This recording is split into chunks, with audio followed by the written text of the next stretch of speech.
참팟을 응원하는 가장 쉬운 방법 아시나요? 다운로드하기, 별점 주기, 댓글 달기, 구독하기. 기억하세요. 다운로드하기, 별점 주기, 댓글 달기, 구독하기.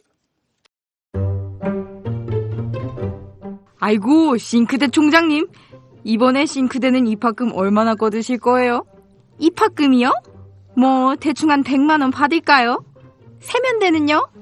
그래요 뭐 입학금 어디에 쓰라는 법도 없는데 대충 받던 대로 받죠 뭐. 무슨 소리 하시는 거예요? 입학금은 당연히 새내기들이 입학하는 데에만 쓰여야죠. 어머, 누구세요? 우리는 청년 참여연대. 청년 참여연대는 작년 10월에 발족한 참여연대 부설 기관입니다. 청년 참여연대는 지난 1월 전국 34개 대학의 정보공개 청구를 통해 입학금의 산정 근거가 없다는 것을 확인했습니다. 앞으로 저희는 대학이 입학금 실비만을 받을 수 있도록 활동해 나가겠습니다. 청년들의 더 나은 내일을 위해 노력하겠습니다. 참여연대는 정보 지원금을 받지 않습니다. 청년 참여연대의 후원회원이 되어주세요. 문의 02-723-4251로 지금 전화주세요. 02-723-4251 02-723-4251 띠링띠링.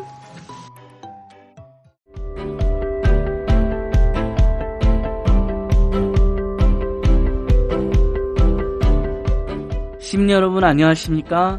참팟 52에 참여연대가 만드는 팟캐스트 참팟, 참 재밌는 팟캐스트 참팟 열심히 해보겠습니다. 김용민의 브리핑에서도 이렇게 자연스럽게 홍보가 돼서 많은 분들이 와주셨더라고요. 고맙습니다. 오늘은 아마 이제 김용민의 브리핑 진짜 안보 여기저기서 많이 들으셨을 거예요. 우리 한반도 평화 문제 최고 전문가 중에 한 분인 평화네트워크의 정욱식 대표님이 직접 오셨습니다. 이놈의 사드 때문에 다들 걱정이 많은데 사드 문제를 전문적으로 한번 알아보도록 하겠습니다. 우리 정욱식 대표님 오셨습니다. 네, 안녕하세요. 반갑습니다. 예.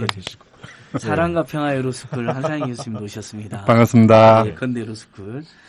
사랑과 평화시니까 사드는 절대 좋아하시는 일은 없을 것 같아요. 그렇죠. 이 평화하고는 정반대의 위치에 있는 게 사드니까요. 예. 사실 그 평화라는 게 어떤 무기 몇 개 만들어진다고 갖다 놓는다고 되는 게 아니지 않습니까? 예. 평화는 참아야 되는 것이고 인내해야 되는 것이고 베풀어야 되는 건데요. 그래서 사랑이 밑바탕에 있어야 되는데 사드는 사랑하고는 관계없잖아요. 그러니까. 네. 사드는 이름부터가 싸납고 더러워요.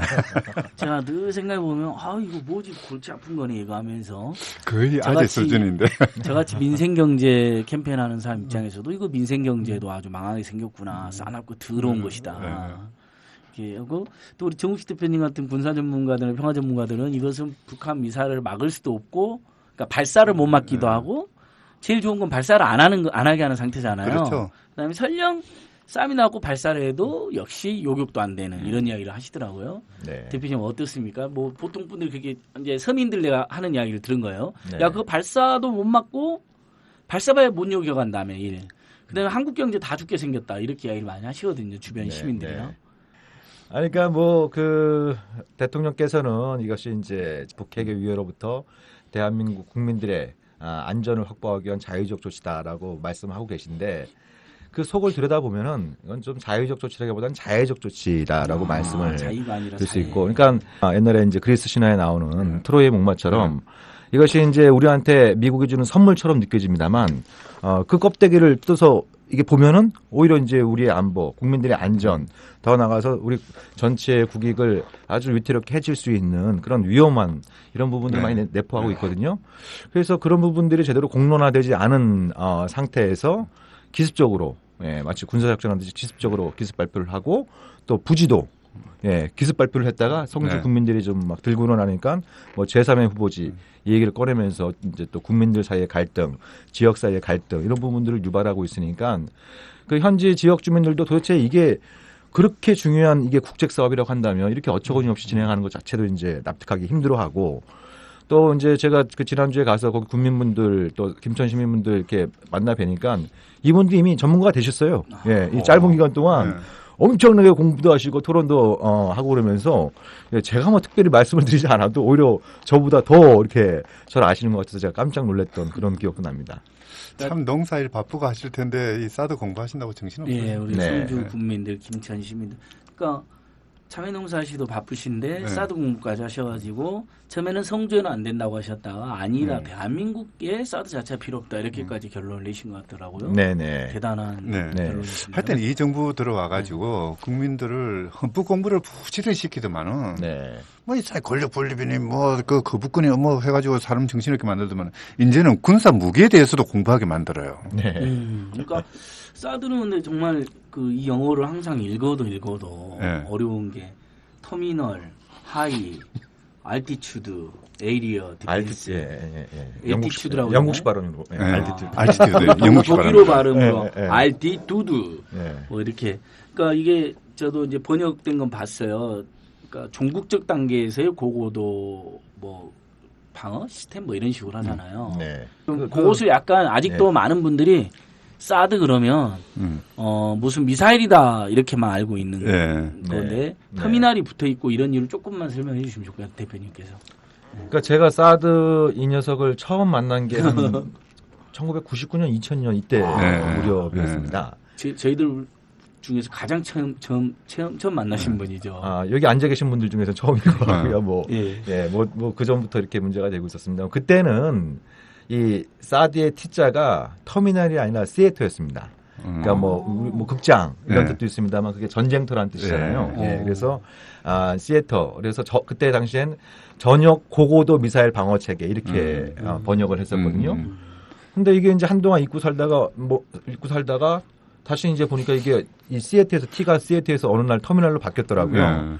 근데 그런 이제 경위를 보니까 이제 그 탄도미사일의 이 비행 궤도가 이륙 단계가 있고 상승 단계가 있고 그 다음에 이제 대기권을 날아가는 이제 비행 중간 단계가 있고 마지막 단계를 터미널 종말 단계라고 부릅니다. 종말 단계라고 부르는데 이 사드 이 녀석은 이 종말 단계에서도 상층 단계. 그러니까 고도로 따지면 이제 40km에서 150km 사이 이걸 갖다가 대충 이제 종말 단계에서 상층 단계로 상승 단계로 분류를 하는데 그 사이에 날아오는 미사일을 잡겠다라고 하는 것이 이제 사드이고 그 밑에는 이제 하층 방어, 저층 방어는 우리가 보통 많이 알고 있는 패트리어트 시스템 이런 걸 갖다 이제 하층 방어 이렇게 얘기를 하고 있는 거죠.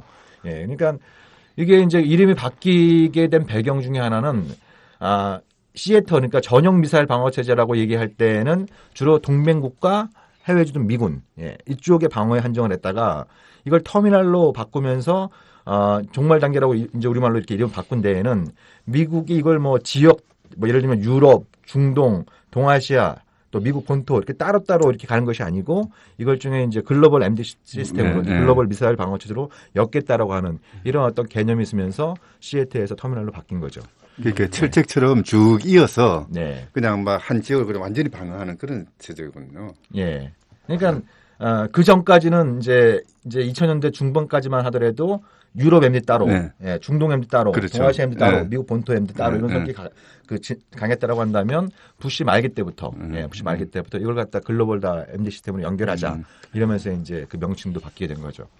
그러니까 글로벌 MD 체계 하에서 그러니까 뭐 그 패트리어트로 방어할 건 방어하고 특히 이제 하늘로 높이 올라가서 떨어진 미사일은 떨어진 단계에서 또 요격하겠다라는 종합적인 MD 구상 중에 하나로 봐야 되는 건가요? 네, 그렇죠. 이제 그 MD 패밀리 중에서 패트리어트가 막내 정도 되고, 예, 그리고 사드는 그 한 둘째 형 정도 되고, 맏형은 이제 이지스함의 왜 요즘 이제 언론에서 많이 나오는 SM3, 이거는 이제 훨씬 더 그 요격 고도가 높죠. 이제 최대 요격 고도 한 500km까지 보고 있는 이런 어떤 부분이 있고, 완전 그 우주 전쟁이에요. 이제 이 MD 패밀리의 이제 맏형격, 보수격은 지금 알래스카하고 이제 이 미국 동부에 배치된 그라운드 베이스드 인터셉터라고 우리말로 하면 지상 유격 체계. 이건 주로 이제 대륙간 탄도 미사일을 잡기 위한 이런 형태로 이렇게 이제 이 패밀리들이 구성이 되어 있고 이게 이제 유격 미사일이라고 한다면 이걸 탐지할 수 있는 이제 우주 위성.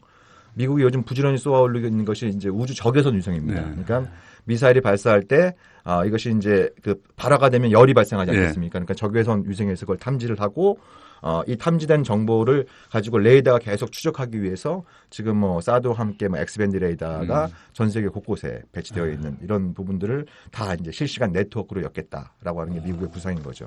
세계를 완전히 장악하고 지배하는 구상이랑도 연결이 되어 있네요. 보니까요. 뭐 그런 야심을 갖고 있는데 근데 이게 다른 한편으로는 이제 기술적인 난제가 있는 거고요. 말이 쉽지 이 초고속으로 날아오는 미사일이나 레이저를 쏴서 중간에 유격시킨다라고 하는 거 우리가 옛날에 봤던 스타워즈 네. 그렇죠. 공상과학 영화에서는 네. 가능한 이런 어떤 부분들인데 근데 미국이 이제 안 된다 안다라면 더 자기들의 이게 오기가 있고 자존심이 있잖아요.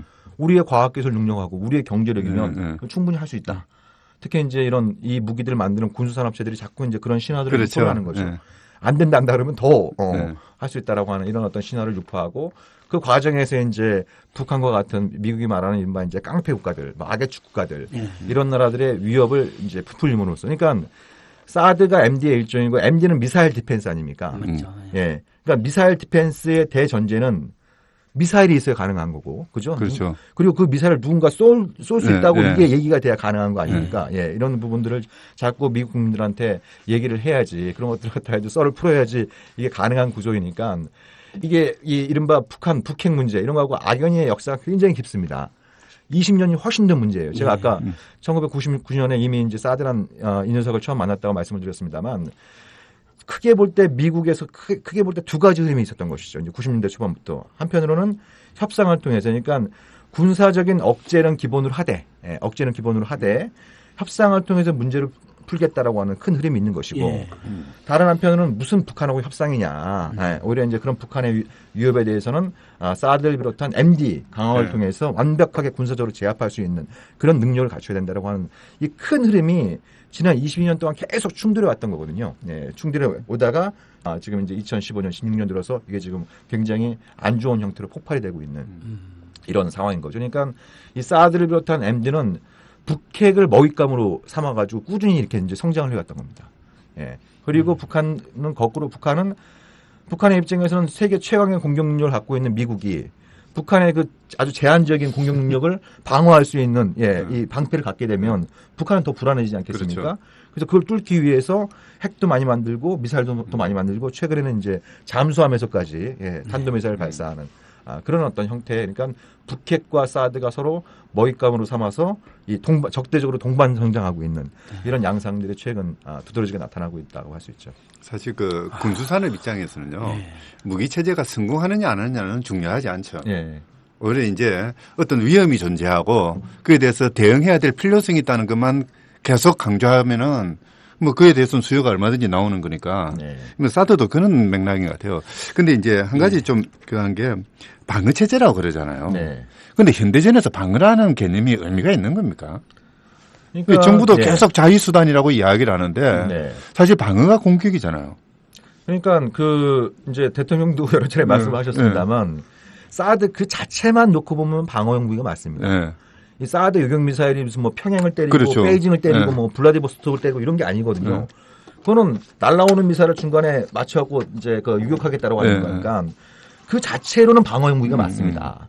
그러면 우리 이제 청취자 여러분들이 한번 생각해 보실 문제는 왜 근데 방어용 무기 때문에 이 난리가 나느냐. 그렇죠. 예? 국내적으로도 그렇고 남북한에도 그렇고 특히 이 중국과 러시아까지 막 러시아가, 하고 있고 그러니까 중국과 러시아는 이거 결사 반대한다는 거고 미국과 일본은 결사 찬성한다는 거고 이렇게 그렇죠. 가고 있는 왜 이런 양상들이 벌어지느냐. 뭐 이 부분을 한번 좀 이렇게 생각해 보시면 될 텐데요. 지금 이제 우리 한 교수님께서 이제 그 말씀해 주신 것처럼 현대전 특히 그 미사일 전쟁에 있어서는 지금까지 사드나 MD가 없을 때에 서로 이제 이 평화를 유지하는 방식은 일종의 공포의 균형이었습니다. 그러니까 예를 들면 미국과 러시아가 지금 서로 7,000개의 핵무기를 갖고 있으니까 선빵을 날려봐야 의미가 없잖아요. 상대방이 보복을 가하면 보복 몇 번 왔다 갔다 몇 번 왔다 갔다 하면 서로 다 죽는 거 아닙니까? 그게 이른바 이제 공포의 균형인 거죠. 그걸 이제 유식한 말로 전략적 균형. 그죠? 그러니까 사드 문제 나오면서 중국과 러시아가 가장 많이 얘기한 게 이건 사드는 이제 이 동아시아에서 전략적 균형을 무너뜨린다. 이 얘기를 가장 많이 하지 않습니까? 그 전략적 균형이 공포의 균형이거든요. 이제 그 상태를 오랫동안 냅둔 게 그나마 냉전 시대 그리고 핵 시대에 그나마 핵 전쟁을 억제해 온 가장 큰 힘이었다고 보는데 그렇죠. 근데 세계 최강의 공격 능력을 갖고 있는 미국과 그 동맹국들이 상대방의 보복 능력을 무력화할 수 있는 방패를 갖겠다. MD를 갖겠다. 그러면 이른바 이제 공포의 균형이 아니라 공포의 불균형 시대가 도래하는 그렇죠. 거죠. 예, 공포의 불균형 시대가 도래하는 거고, 그러면 그걸 갖고 있는 쪽에서는 나는 이제 절대 안보, 절대 안보의 시대에 살 수 있겠다라고 믿게 될 수 있는 거고, 근데 그 상대 쪽은 절대 불안의 시대가 오는 거 아니겠습니까? 그러면 그 상대방 쪽이 어떻게 나오냐는 게 있는 거예요. 예. 이제 미국이나 그 동맹국들이 이제 저기 신의 방패를 갖게 됐으니까 우리가 미국 말 순순히 잘 듣고 이제 무릎 꿇고 살려달라고 이렇게 나올 거냐? 역사적으로 보면 그런 사례가 없는 거죠. 예. 그러니까 그 대상이 되는 나라, 뭐 이제 작게는 북한, 또 그 넘어 중국, 러시아는 그 방패를 또 뚫기 위한 더 강력하고 더 빠르고 더 많이 핵미사를 만들면서 그 방패를 무력화시키려고 하겠죠. 예. 예. 그래서 너희들이 방패를 갖겠다라고 하는 MD를 가짐으로써 절대 안보를 꿈꾼다는 게 하는 게 얼마나 허망하고 오히려 방패를 갖겠다라고 하는 욕심이 오히려 더 너의 안보를 불안하게 할 수 있다라고 하는 걸 보여주는 이런 어떤 형태로 해서 이게 이제 군비 경쟁이 일어나게 되고 군사적 긴장이 고조될 수 있는 거고 서로 이제 선빵에 대한 두려움을 갖게 되고 이렇게 되면 정작 MD를 통해서 자신들의 안보가 더 튼튼해질 거라고 믿은 미국과 같은 나라들은 더 불안해지는 거죠. 예. 그래서 옛날에 그걸 하지 말자는 조약이 있었던 겁니다. 예. 그게 1970년도에 ABM 조약. 그러니까 ABM이 안티 발라스틱 미사일. 그러니까 그 탄도탄 요격 미사일을 얘기하거든요. 그러니까 오늘날 MD하고 같은 말입니다. MD하고 같은 말인데 그 ABM 조약은 서로 미국과 소련이 사실상 MD를 만들지 않기로 약속한 조약이었던 거예요. 그러니까 서로 칠 수 있는 무기는 있지만 방어 무기까지 두면 더 골 때리니까 그렇죠. 그건 하지 말자. 예. 그냥 균형으로 그냥 서로 겁만 주고 있자 이런 거예요. 그렇죠. 예. 아니 한쪽이 창을 들고 한쪽이 방패만 들고 있으면은 뚫리지 않은 방패만 가지고 있으면 균형이 이루어지는 거거든요. 근데 한쪽은 창을 들고 한쪽은 뚫리지 않는 방패를 들고 자기도 창을 들고. 그러니까요. 이래서 하면 당연히 그렇죠. 그렇죠. 방패에서 창 드는 쪽이 이기는 거죠. 지금 그렇죠. 미국이 그러니까 쉽게 말해서 제국으로서 미국이 창도 있고 방패도 있는 거잖아요. 그렇죠. 중국과 러시아는 창만 있는데 예를 들면 불안하네. 이건 제3자를 봐도 딱 불안하는 거네요. 그렇죠. 요 상태가 된 거는 아주 쉽게 이해를 하면. 그 상태로 이제 미국은 가려고 하는 거고. 그렇죠. 그러니까. 중국과 러시아는 그 상태로 가는 걸 좌시하지 않겠다라는 거고. 근데 이 강대국 간의 싸움에서 지금 한국이 한복판에 뛰어든 거 아닙니까? 아까 말씀드렸던 글로벌 MD 체계에 아주 그 전방배치 MD 핵심 시스템이라고 할 수 있는 사드를 한국에 갖다 놓았다고 하니까 그러니까 중국과 러시아에게 보기에는 남북한은 붙어 있으니까 뭐 사드든 패트리어든 그 어떤 MD도 소용이 없거든요. 군사적으로 보면 방어적인 효용성은 없는데 특히 수도권은 지금 뭐 더 뻥 뚫려 있는 상황 아닙니까? 그러니까 이 남한 방어에는 아무런 실익이 없고 이게 이제 이른바 강대국들 사이의 전략적 균형에 큰 영향을 미치는 사안을 한국이 그냥 들썩 뭐 받아 안겠다고 하니까 중국과 러시아가 한국에 배치하면 뭐 이걸 이제 좌시하지 않겠다라고 하는. 그러니까 최근 이 문제에 관련해서 우리가 좀 심각하게 바라봐야 될 문제가요. 중국이 이 문제에 관련해서 핵심 이익이라는 표현을 쓰기 시작했습니다. 핵심 이익이라는 표현을 쓰기 시작했어요. 그러니까 중국의 핵심 이익에 관한 문제다. 그러니까 국익에는 여러 단계가 있다고 하지 않습니까? 그렇죠. 뭐 이제 뭐 좀 양보 가능한 좀 부수적인 이익, 부수적인 이익이 있고, 중요하지만 이제 협상 가능한 이익이 갈 수 있는 뭐 이제 중요한 이익이라는 게 있고, 뭐 사활적인 이익, 가장 높은 단계가 이제 핵심 이익이란 말이죠.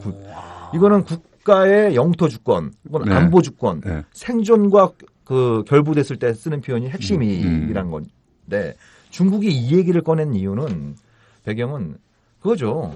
사드 문제에 관련해서 절대로 물러서지 않겠다는 겁니다. 중국은 절대로 물러서지 않겠다라고 하는 그런 아주 강력한 의지가 그 표현 속에 담겨 있는 거고. 그러면 이제 이 방송을 듣는 분들이 그렇게 생각할 수가 있지 않습니까? 아니 중국이 뭐 G2니 뭐 신형 대국이니 뭐 이래가지고 미국하고 자웅을 겨루고 있는데 미국에서 자웅을 겨루고 있는데 무슨 한국에 뭐 사드 하나 갖다 놓는다고 뭐 자기들이 뭐 엄청나게 불이익을 당할 것처럼 얘기하는 건 뭐 엄살이 아니냐. 혹은 저기엔 불순한 의도가 있는 거 아니냐. 이렇게 생각할 수 있는 거 아니겠습니까? 근데 이렇게 간단한 문제가 아닙니다. 제가 이렇게 이게 또 이런 얘기하면 또 뭐 친중 4대 뭐 매국 이런 얘기. 아니요. 예전엔 친미 4대인데 요즘 친중 4대라고 막 뭐라고. 근데 이게 그게 많이 저는 떠오르더라고요. 예전에 미소 위기 때 쿠바에 그 소련의 미사일 기지를 만들려고 한 적이 있었잖아요. 그렇죠. 전쟁 일보 직전까지 가서 뭐 케네디하고 뭐 크루츠프가 뭐 협상으로 풀었다. 그러니까 코앞에 그때 미국 얼마나 반발했습니까? 음. 바로 우리 코앞에 미사일 기지를 만들면 되냐 이렇게 비슷한 중국이나 실제 비슷하게 느끼는 거 아닌가요? 예를 들면 중국이 이제 그런 식으로 비유를 많이 그때보다 하죠. 더 네. 심각하게 네. 느낄 수 예, 있고. 예. 그러니까 그때는 이제 1960년대 초에는 미국이 이제 터키의 주피터라 그래가지고 이제 중거리 핵미사일을 네. 바로 소련 밑에 배치했죠. 네. 그래서 이제 소련이 그때만 하더라도 미국과 소련의 핵 전력의 차이가 한 5분의 1에서 한 10분의 1 정도 차이가 났습니다. 미국이 압도적인 우위에 있는 그렇죠. 상황이었고, 근데 이제 근거리에 미국이 그 터키에 주피터 핵미사일을 배치하니까 소련이 이거에 대해서 이제 발끈하고 이거 철수하라 그랬는데 미국이 이제 말을 안 들었던 거죠. 그렇죠. 네. 근데 그런 상황에서 이제 쿠바에서 혁명이 일어났고 미국이 무슨 뭐 피그미 작전 그래가지고 뭐 이제 쿠바 이 정권을 갖다 전복시키려고 하는데 실패도 하고 뭐 이런 것들이 이제 맞물리면서 그러면서 이제 소련이 이 쿠바에 비밀리에 핵미사일 기지를 만들려고 했었던 것이죠. 네. 그걸 미국의 이제 U2 정찰기로 포착을 해서 이제 이른바 그 쿠바 미사일 위기, 네. 10월 위기, 뭐 캐리비안의 위기, 뭐 이런 식의 네, 어떤 유명한 이런 것들이 이제 전개됐는데, 그러니까 이제 중국의 시각에선 그거죠. 그러니까 당시는 이제 창대창의 대결이었던 겁니다. 그렇죠. 창대창의 대결이었는데 지금은 세계 최강의 가장 많고 가장 날카롭고 가장 강력한 창을 갖고 있는 미국이 바로 중국의 이 코앞에 우리한테 뭐 기분 나쁜 표현일 수 있겠습니다만 아무튼 그 미국 그 중국에서 가장 가까운 미국의 동맹국에 방패를 MD를 만들겠다고 하니까 그러니까 중국으로서는 굉장히 전략적으로 불안해지는 게 그런 겁니다. 그러니까 중국과 미국의 핵 능력의 차이를 비교해 보면 미국이 한 7,000개 정도 핵무기를 갖고 있고 중국은 한 300개 정도 갖고 있습니다. 그리고 여기에 이제 질적인 측면, 폭발력까지 감안하면 제가 보기엔 한 300대 1 정도의 핵 정도의 격차가 이렇게 난다고 말씀드릴 수 있는데 그런 어떤 불균형에 그러니까 그 자체 능력 자체는 이미 불균형한데 이 불균형, 그러니까 능력 자체는 굉장히 불균형하지만 공포는 균형을 이루는 겁니다. 왜냐하면 핵이라고 하는 것은 엄청난 파괴력을 갖고 있기 때문에 중국이 예를 들면 미국의 이제 선제 공격을 통해서 300개 중에 3분의 2가 파괴가 됐다고 하더라도 나머지 3분의 1을 가지고 보복 능력만 갖고 있으면 그렇죠. 미국은 선빵을 못 날리는 거죠. 선빵을 못 날리는 거죠. 어떻게든 당하니까. 한 개만 날라와도 그렇죠. 어쨌든 피해가 크니까. 근데 미국이 계속 사드와 같은 MD 능력을 계속 강화해버리면 그러면 유사시에 미국이 공격을 해가지고 중국의 3분의 2의 핵전력을 파괴하고 나머지 3분의 1은 MD로 사드와 같은 MD 디펜스가 가능하다. 그러면 이게 이제 공포의 그나마 유지했던 공포의 균형에서 이거 완전히 공포의 불균형의 시대로 들어가는 거니까 그러니까 이제 중국은 이게 자기들의 어떤 국가 안보에 아주 치명적인 문제로 간주하는 거죠. 그래서 이제 그 한국 정부 박근혜 정부는 사드가 중국과 무관하다고 얘기를 하고 레이더는 이제 중국 미사일을 탐지하지 못한다는 얘기들도 많이 하고 있습니다만 사실 그건 웃기는 얘기입니다. 왜냐하면 그 레이더라고 하는 기계는 미사일의 국적을 따지지 않습니다. 이 탐지범위 안에 들어오면 그게 북한 거든 중국 거든 러시아 거든 다 탐지가 되는 겁니다. 탐지 추적이 되는 거거든요. 예. 그리고 그 레이더는 예를 들면 하와이에 있는 태평양사령부, 미국 콜로라도에 있는 전략사령부, 이 캐나다에 있는 북부사령부 이런 쪽에서 다 원거리에서 다 통제가 가능합니다. 예, 다 소프트웨어가 그렇죠. 다 이렇게 되어 있습니다. 다 이렇게 되어 있는 이런 상황이니까 그러니까 뭐 말씀을 길어질 수 있습니다만 짧게 말씀드리면 이제 그런 거죠. 예, 그러니까 예를 들면 동중국해에서 중국하고 일본이 한판 붙었다. 그러면 가장 큰 변수는 뭐겠습니까? 중국하고 일본이 붙었을 때 가장 큰 변수는 미국의 개인 면모가 되겠죠. 당연히 일본은 빨리 오라 그럴 거고 중국은 너희들 끼어들면 너희들도 무사하지 못할 거다. 그럴 거고 그런 시나리오에서 미국이 보낼 게 바로 항공모함 전단이 되겠죠. 예. 그래서 그런 시나리오에 대비해서 중국이 열심히 만든 게 바로 항공모함 킬러로 불리는 둥펑 21호라고 하는 탄도미사일이 있습니다. 요거는 한 방에 항공모함을 격추시킬 수 있는 거예요. 예. 격추시킬 수 있는 건데 이게 주로 백두산 뒤쪽에 배치되어 있어요. 만약 그런 시나리오에서 미국 항공모함 전단이 동중국해로 막 진입하고 있고 여기서 이제 중국이 그걸 갖다가 격침시키기 위해서 둥펑 21호를 발사한다고 한다면 그럼 한국에 만약에 이 미국 레이더가 배치되어 있으면 그걸 탐지할 수 있는 거예요. 그렇죠. 예. 그걸 탐지를 해서 태평양 사령부나 미국 본토를 보내가지고 실시간으로 다 연동되어 있기 때문에 이걸 예를 들면 이제 이 전투지휘 통신본부에서 이거를 이지스함에 미국 이지스함에 보낼 수 있습니다. 항공모함에 오면 당연히 이지스함도 따라오게 돼 있죠. 예. 그러면 이 이지스함에서 그 정보를 받아가지고 SM3를 발사해서 중간에 요격을 시도할 수 있는 겁니다. 요격을 시도할 수 있는 거예요.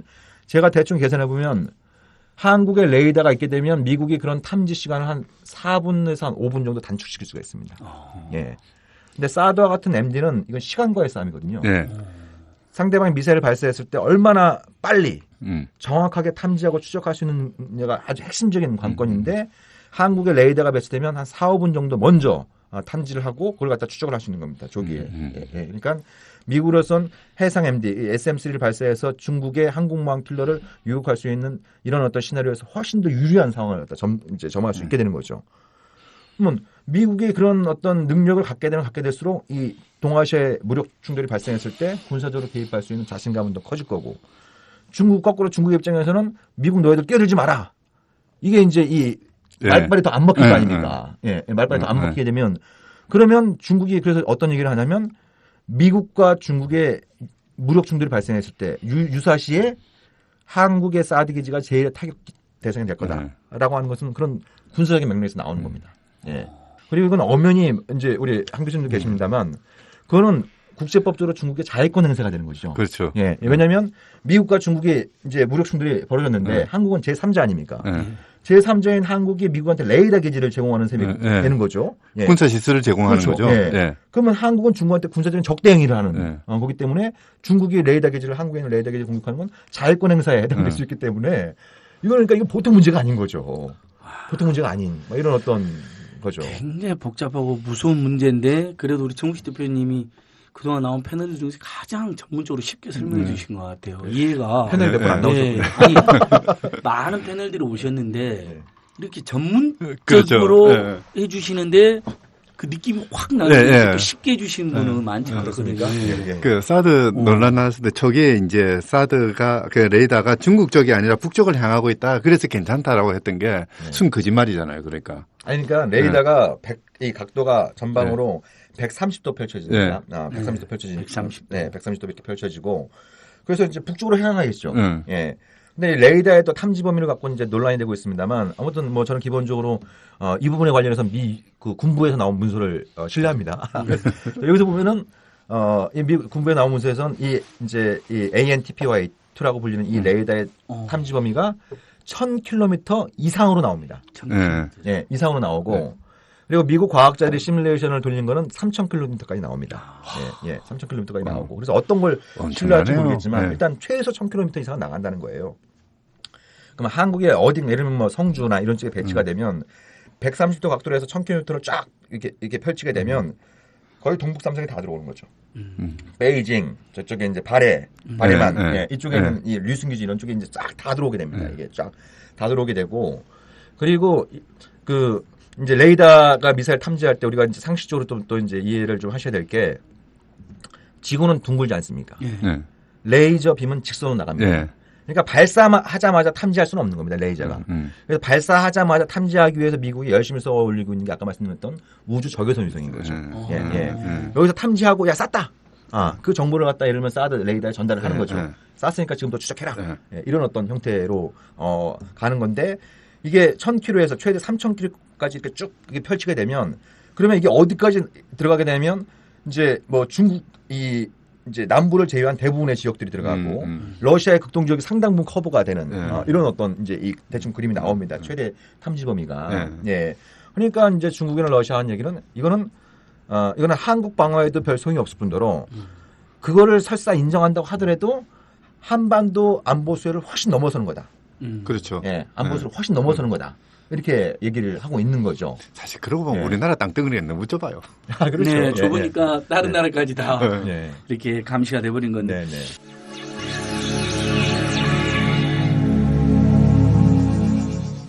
조금 이야기 좁혀서 새누리당은이나 박근혜 대통령 무조건 이건 북한 핵이나 미사일용이라고 이제 우기고 있잖아요. 그 일단은 이렇게 긴장을 고조시켜서 저쪽이 그 행위를 하지 말 것을 호소하는 게 아니라 긴장을 고조시켜서 오히려 지금 이렇게 전후를 감돌가는 것도 어리석은 일이지만 실무적으로도 북한의 미사일이나 핵을 막을 수 있는 겁니까? 이 사드가 하도 그렇게 우기니까.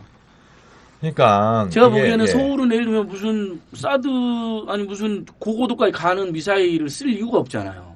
그냥 이렇게 장사정포도 보내고 그냥 단거리 미사일로 보내면 되잖아요. 그냥 북한이 폼으로 나 한번 쏴봤다 맞춰봐라 하면 또 모르겠어요. 그러니까 하늘 높이 쏘면 모를까. 그러니까 이건 이게 그냥 초등학생도 이해할 수 있는 이게 말이 안 되는 것 같은데. 그러니까 제가 아까 말씀드린 것처럼 사드의 요격 고도는 사실 제가 이런 말씀드리기가 굉장히 조심스러운데요. 네. 제가 이렇게 얘기하면 제일 좋아할 사람이 로키드 마틴 회장입니다.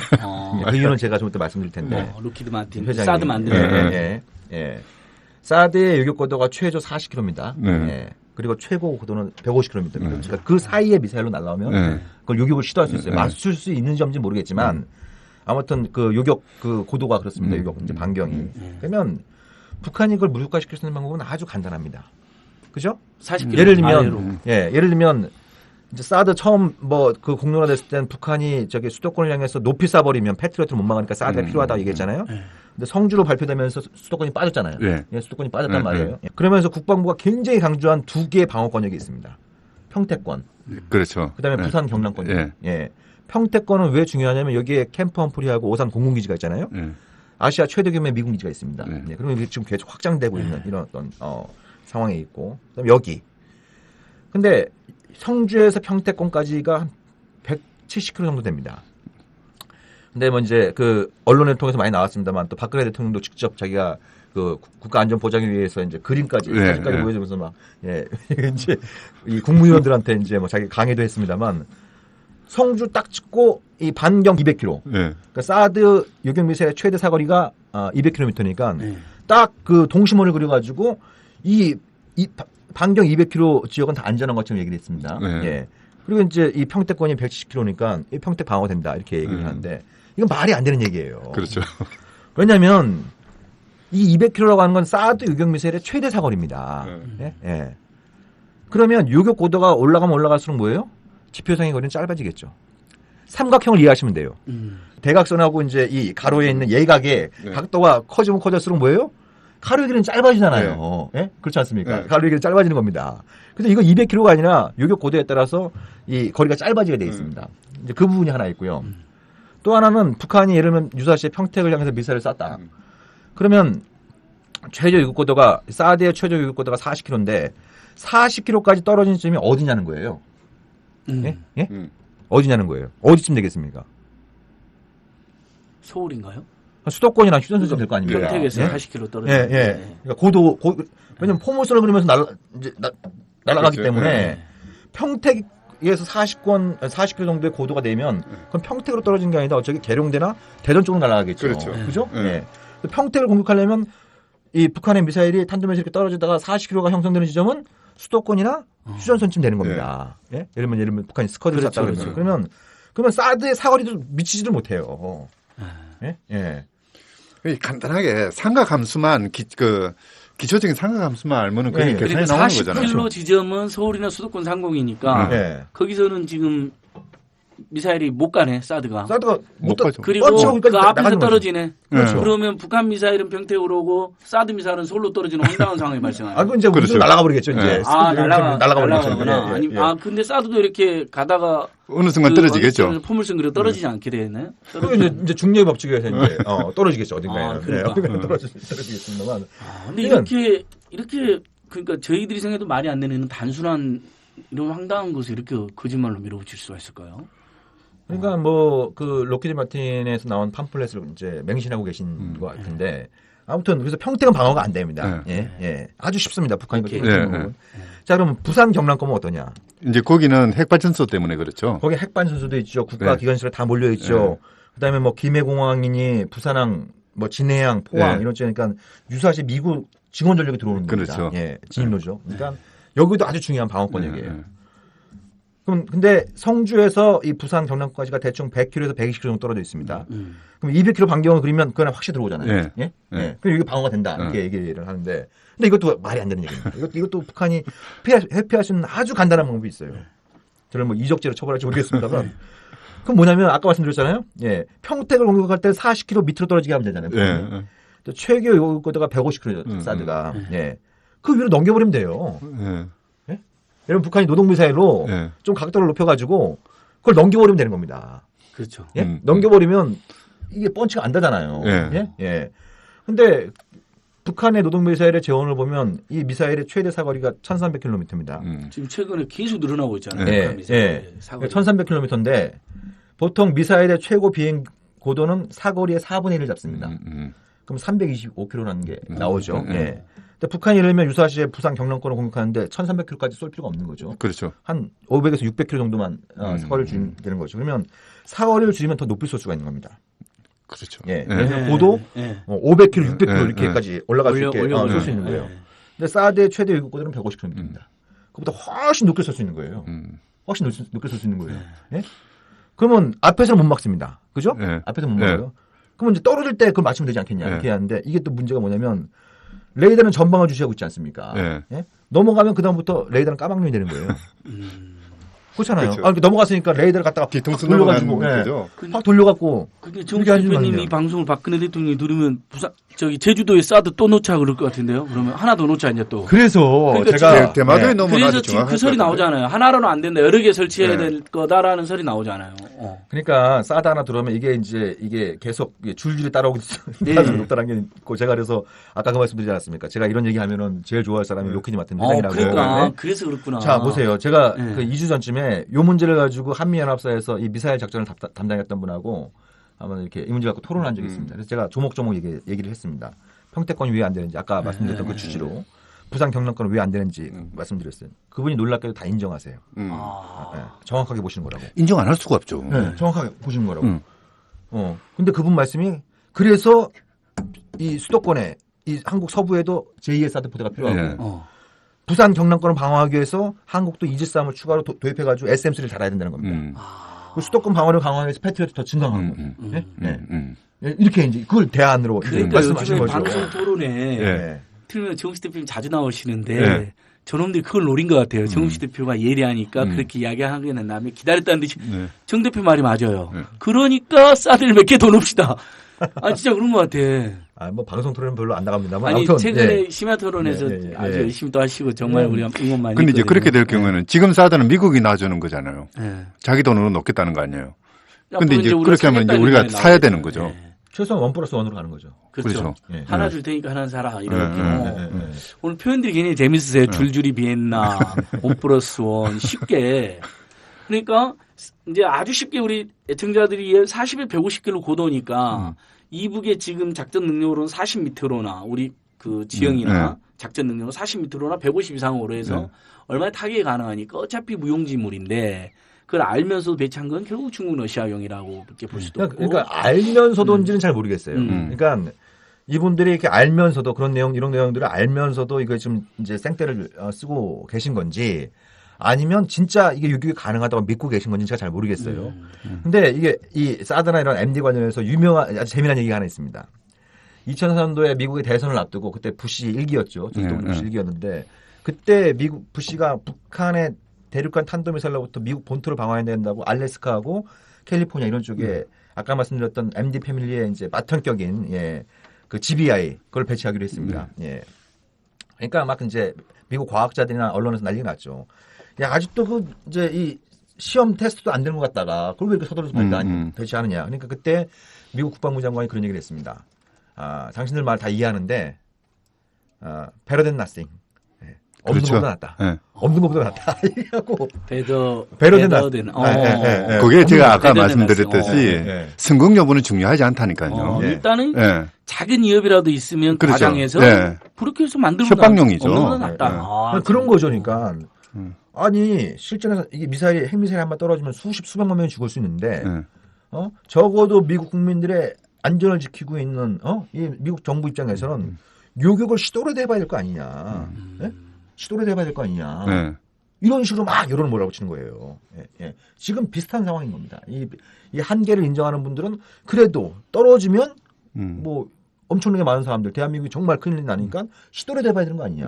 하나로 안 되면 두 개를 갖다 놓고 땅에만 배치하는 게 부족하면 바다에도 갖다 놓고 나중에 기회가 되면 하늘에도 갖다 놓고 이렇게 하자는 거예요. 그러면 그럴수록 한반도는 완전 초긴장 상태.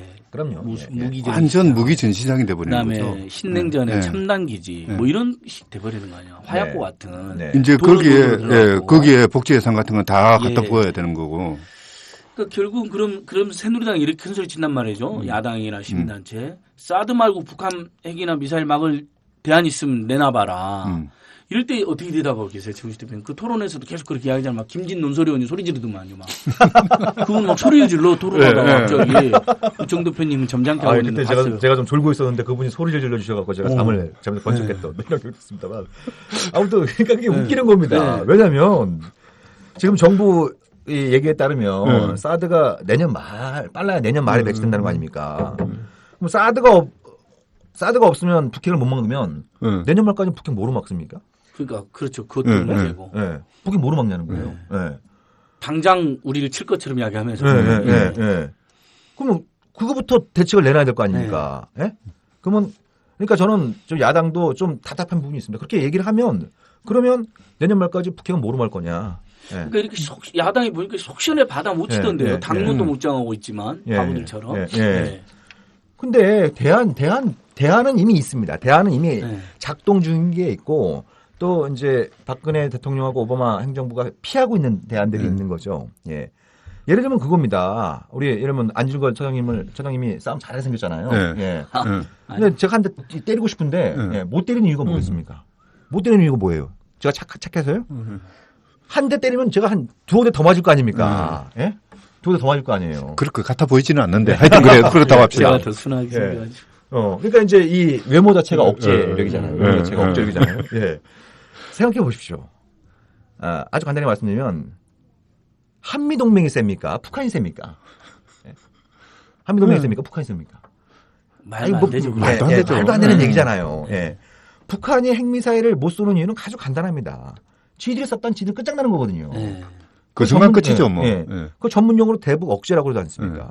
대북 억제라고 하는 겁니다. 그러니까 사드가 없으면 군사적인 대응책이 없는 것처럼 얘기합니다만 지금까지 충분히 있고 제가 보기엔 때로 너무 지나치게 막 가니까 북한의 또 반작용을 야기해서 더 문제가 심각해지는 이런 부분인 거고 그 책임 있는 대통령이라고 한다면 예를 들면 북한이 뭐 핵실험하고 막 미사일 쏘고 이래도 지금 그 한미동맹은 역사상 최강의 대북 억제력을 갖고 있으니까 북한이 무모한 그런 어떤 핵미사일로 도발을 할 경우엔 가공할 보복을 통해서 그걸 막을 수 있으니까 국민 여러분들은 안심하고 생업에 종사해 주십시오. 이렇게 얘기해 이게 정상적인 국가안보를 책임지고 있는 사람의 얘기인데 그게 아니고 막 본인은 북핵 때문에 잠도 못 자고 있는데 왜 우리 국민들은 편하게 잠을 주무시고 계시냐. 이런 식으로 막 그러면 한마디로 막 타박하고 있고 맨날 국민을 질타하세요. 아니 한마디로 자기 잠 편하게 자려고 사드 설치하는 건가 그러면? 그런 거지 이해가 안 가는 막. 우린 다 편하게 자는데. 그렇죠. 예.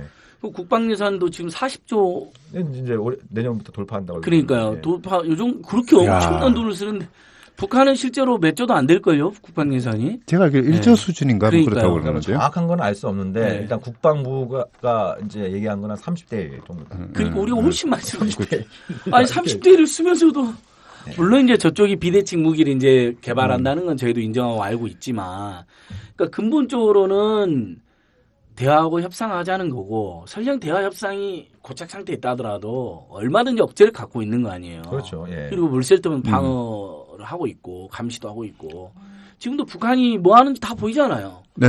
맨날 KBS 9시 뉴스를 보면 무슨 북한 감시 방송 같아요. 아니요, 어제도 첫 번째 뉴스가 북한 특종이더라고요. 뭐 북한에 대한 모든 걸 알고 있더라고요. KBS 9시 뉴스는 뭘 하고 있다. 아니 종편을 봐봐요. 북한에 대해서 모든 걸 다 알잖아요. 북한 수뇌부가 왜 저런 생각을 하고 있는가 뭐 그까지도 다 알고 왜 일거수일투족을 감시하고 있잖아요. 심지어 종편까지 나서서 철저히 감시를 하고 있는데. 네. 그러니까 북한 덕분에 먹고 살고 있는 그런 언론이죠. 그러니까 KBS하고 종편은.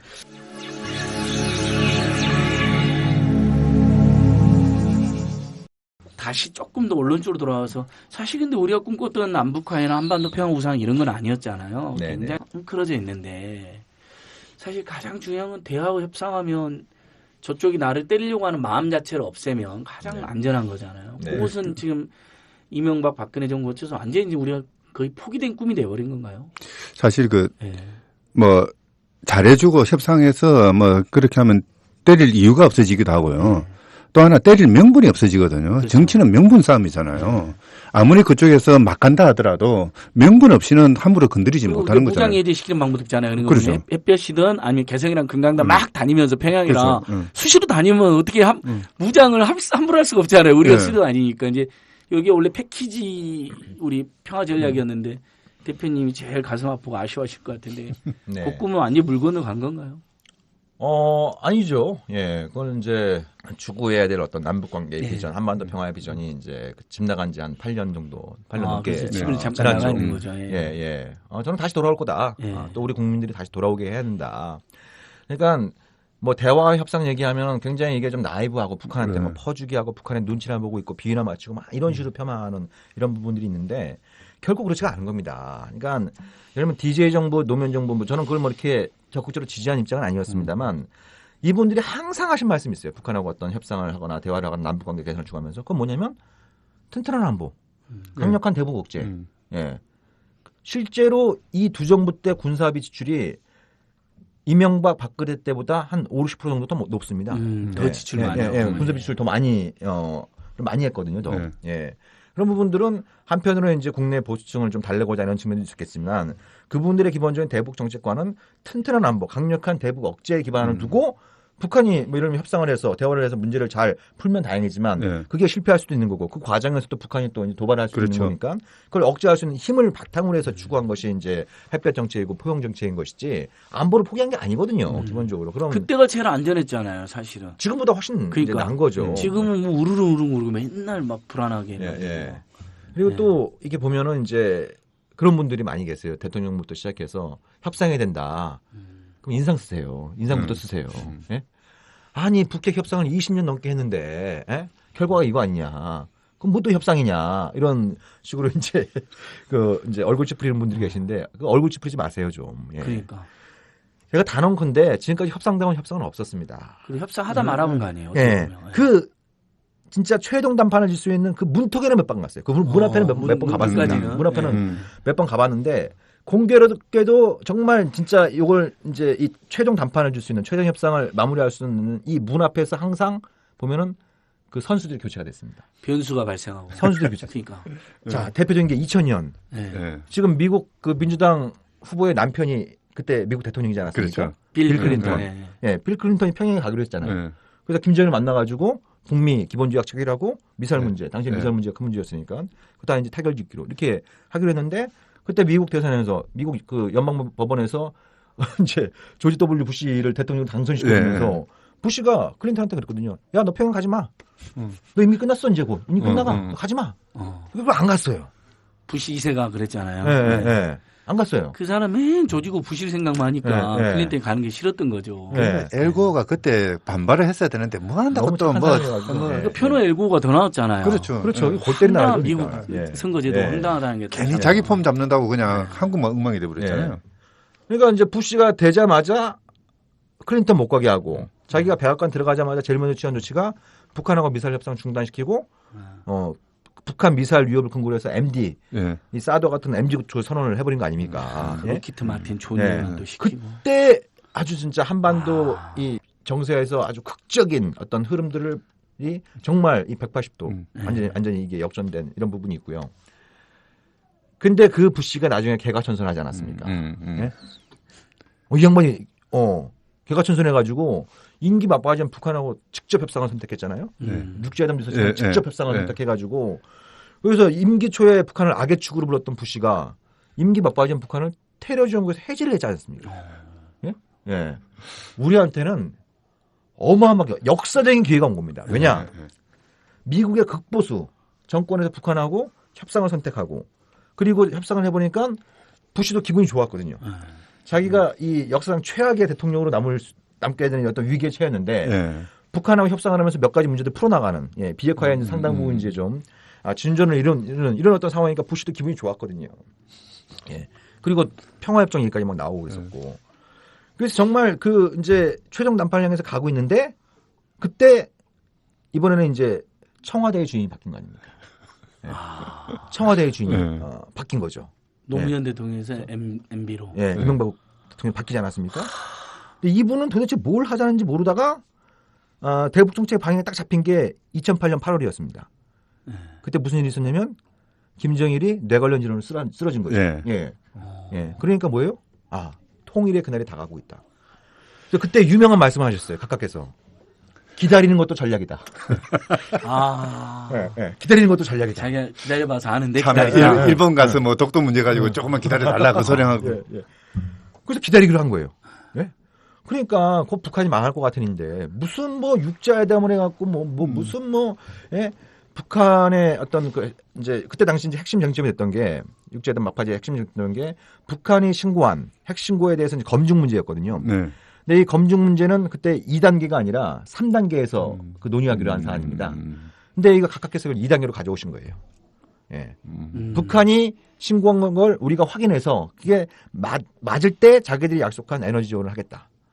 그리고 이제 평화협정 논의를 시작하겠다. 네. 이런 식으로 일종의 좀 생떼를 뿌린 겁니다. 생떼를 뿌린 거예요. 3단계에서 논의한 걸 2단계로 가져와 버린 겁니다. 예. 북한으로서는 당연히 안 받았죠. 그래서 그때 육자회담이 끝난 겁니다. 예. 이명박 정부에서 약속했던 20만 톤의 에너지 지원을 이제 중단하면서 네. 육자회담이 끝난 거거든요. 예. 그때 이후로 육자회담을 한 번도 안 열렸습니다. 그렇죠. 그러니까 그 후로 한 번도 안 열렸어요. 아니, 무슨 협상다운 협상이 있었냐는 거예요, 제 말씀은. 예.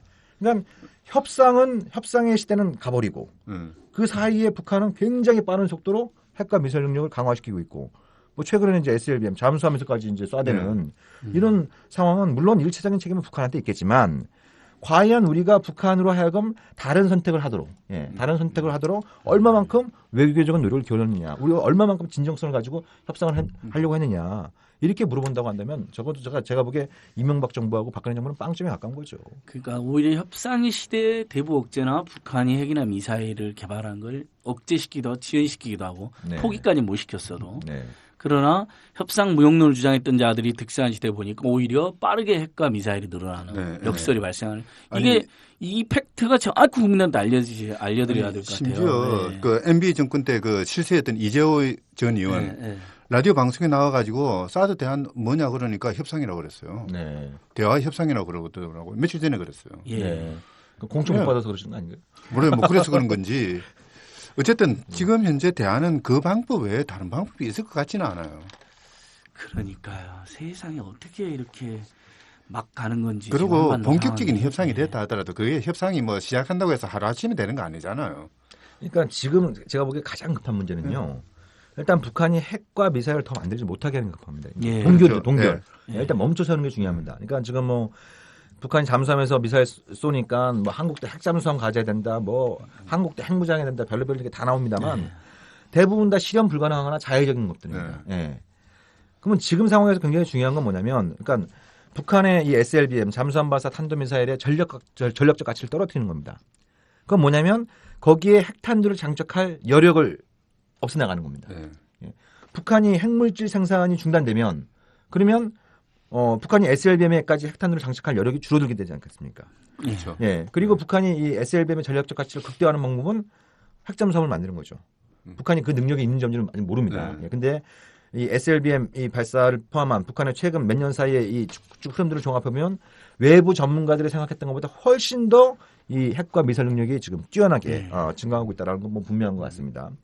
그러면 핵동결을 하면서 이게 이제 그 핵잠수함에 필요한 그런 소형 원자료, 이 건설까지 제조까지 중단시키는, 그것까지 막을 수 있는 그런 형태의 협상을 해야 북한의 어떤 이제 이 SLBM을 포함한 탄도미사일의 가치를 확 떨어뜨릴 수 있는 거거든요. 예. 그게 핵이 달리고, 그게 핵잠수함을 플랫폼으로 이용해서 이제 장거리 운항이 이제 자망이 가능할 때 이게 정말 전략적 위협이 되는 건데, 그거에 대해서 이제 지금 시점에서 가장 중요한 어떤 방법은 빨리 북한하고 협상을 해서 핵동결 조치를 취하게 하는 이런 부분들이 굉장히 절박한 과정이죠. 일반 SLBM 잠수함 발사 탄도미사일 이 상태에서 핵 잠수함까지 되고 그다음에 미사일에 핵탄두까지 하게 되고 이 두 개가 되면 엄청난 위력이 된다는 거잖아요. 그럼요. 그러니까 그걸 막을 수 그러면 있도록 미국 본토까지 타격할 수 있다는 거거든요. 그러니까 저기 자망해가지고요. 그럼요.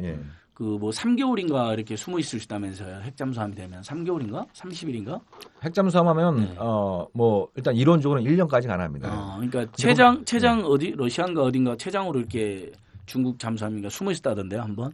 근데 이제 그 사람이 타고 있잖아요. 예. 우리 안 처장님 같으면은 거기 1년 동안 잠수함 안에서 바닷속에 있을 수 있겠습니까? 그러니까 그래서 그러니까 3개월이라고 나오더라고요. 보통 3개월 주기로 심지어 그래서 용변도 밖으로 뜨면 탐지될까봐 안에서 다 이렇게 보관하고 있다고 하더라고요. 그 우주 정거장에 우주인이 타고 있잖아요.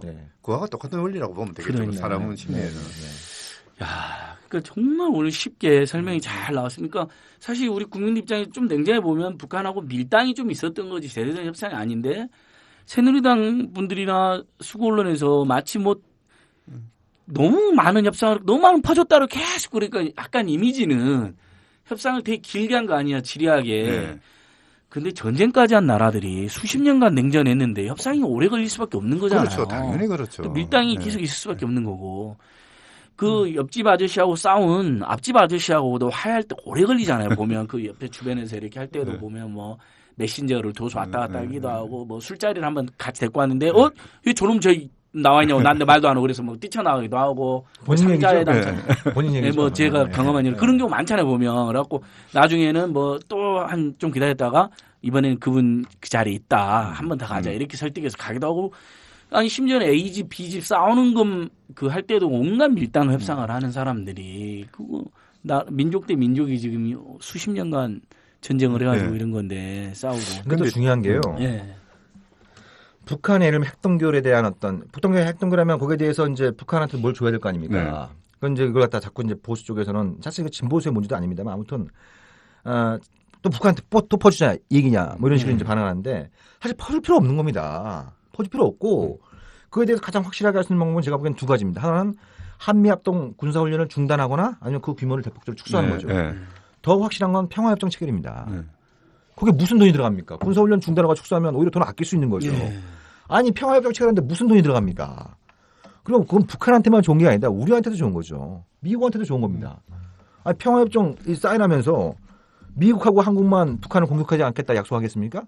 아니잖아요. 북한도 공격하지 않겠다고 약속을 그렇죠. 하고 법과 제도적으로 이제 그걸 뒷받침하고 이제 물리적인 조치를 통해서 그런 것들을 갖다 이제 검증해 나가는 이런 것들이 있기 때문에 우리한테도 좋은 거거든요. 돈이 안 된다는 이야기는 거꾸로 보자면 돈 벌 수 있는 사람이 돈을 못 버는 것일 수도 있잖아요. 예. 이제 그게 문제고 네. 그 사람들의 어떤 이제 이 마케팅에 이제 현혹되는 네. 이런 분들이 문제인 거죠. 예.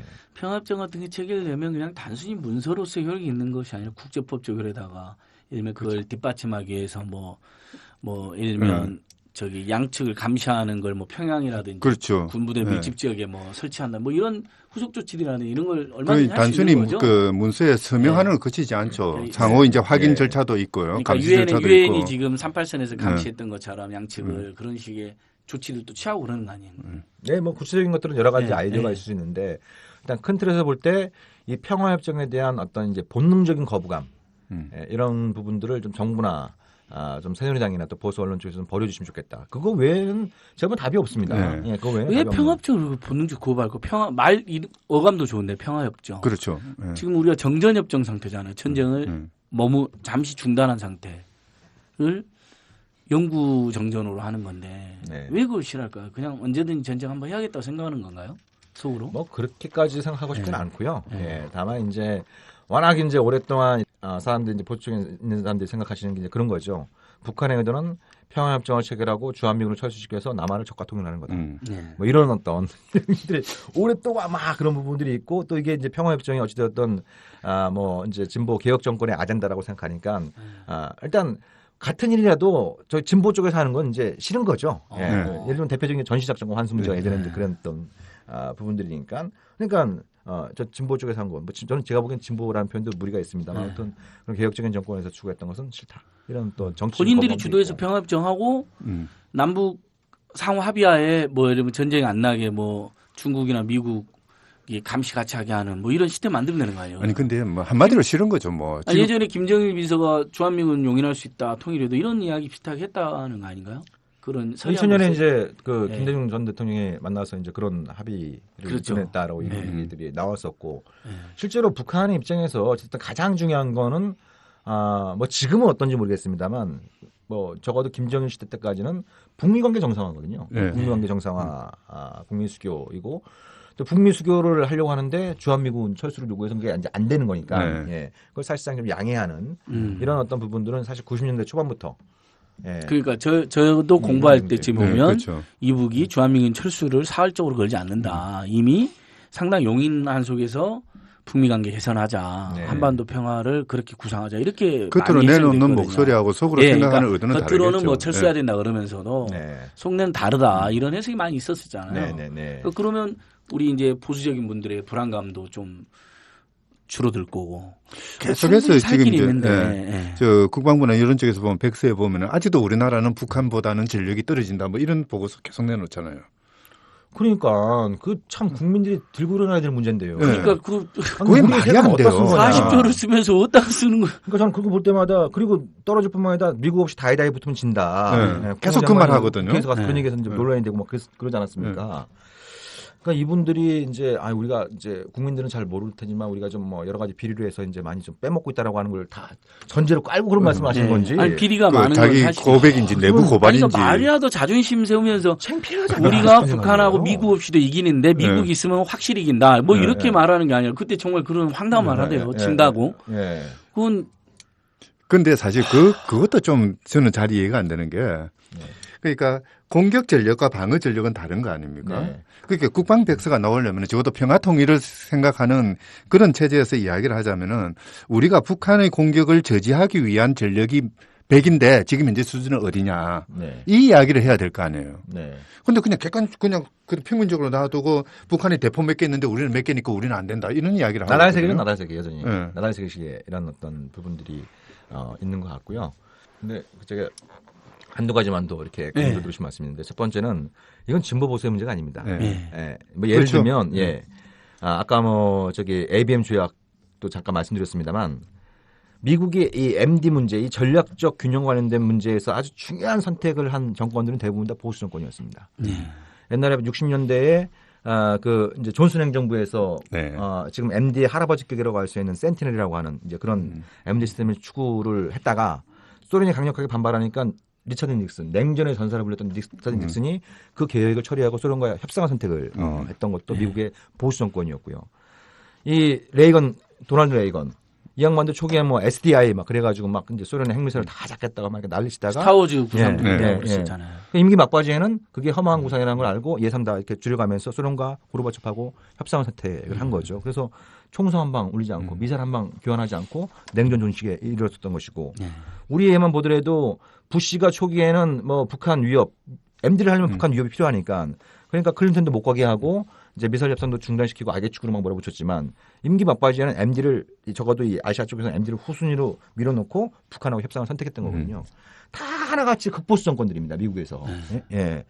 근데 우리는 이상하게 무슨 문제만 나오면 이걸 딱 진보수로 갈라쳐가지고 진보는 안보를 무시하는 아주 철없는 낭만주의자들을 몰아붙이고 보수는 이제 정말 자기들만 안보를 생각하는 것처럼 이렇게 되어 있는데 이런 어떤 경험들 미국의 사람은 MD의 기본적으로 그 원산지라고 할 수 있는 미국만 보더라도 이게 결코 진보 보수의 문제가 아니라는 걸 우리가 확인할 수 있는 부분이고요. 또 한 가지는 이게 자꾸 뭐 MD 반대면 반미다 이런 식으로 또 이제 그 프레임을 짜려고 하는데 제가 보기엔 미국한테도 득될 게 하나도 없습니다. 미국의 로키드 마틴이나 군산복합체 거기에 기생하고 있는 정치인들 소위 말하는 전문가들 정치인들 이런 그룹들을 제외하면 미국 전체 이익으로 볼 때 득될 거 하나도 없습니다. 네? 미국이 이런 식으로 이제 막 그 브레이크 풀어놓은 상태에서 막 질주를 해버리면 중국하고 러시아가 대응할 수 있는 방법은 아주 간단합니다. 둘이 전략적으로 손을 잡는 겁니다. 그리고 미국이 제일 두려워하는 거잖아요. 그렇죠. 예.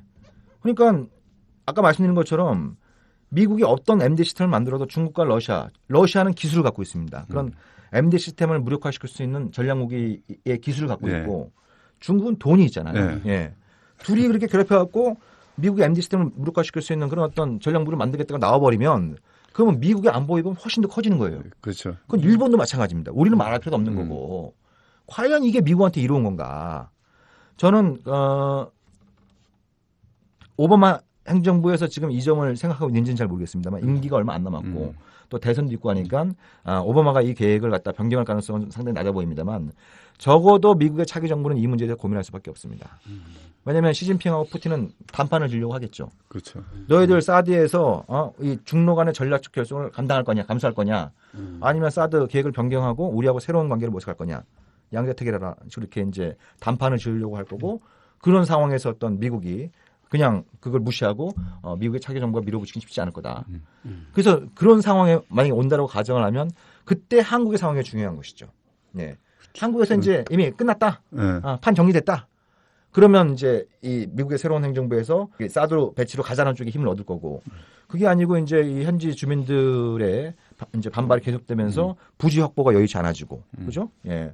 그리고 국회에서 이제 이번에 이제 제일 큰 야당의 당대표도 새로 뽑고 했으니까 그건 좀 야당에서 좀 정신 차려갖고 국회처럼 잘 대응을 하고 그리고 이 방송들을 좀 우리 국민들이 많이 들어서 이 MD가 이게 아주 사드가 참 허망한 거구나. 네. 굉장히 자유적인 게 아니라 자유적인 거구나. 네. 이런 부분들에 대한 국민 연대가 높아지면 그러면 미국의 이제 다음 정부가 그런 상황에서 판단하는 건 굉장히 달라질 수 있는 이런 부분들이 있기 때문에 이 사드 문제는 결코 끝난 게임이 아니다. 예. 예.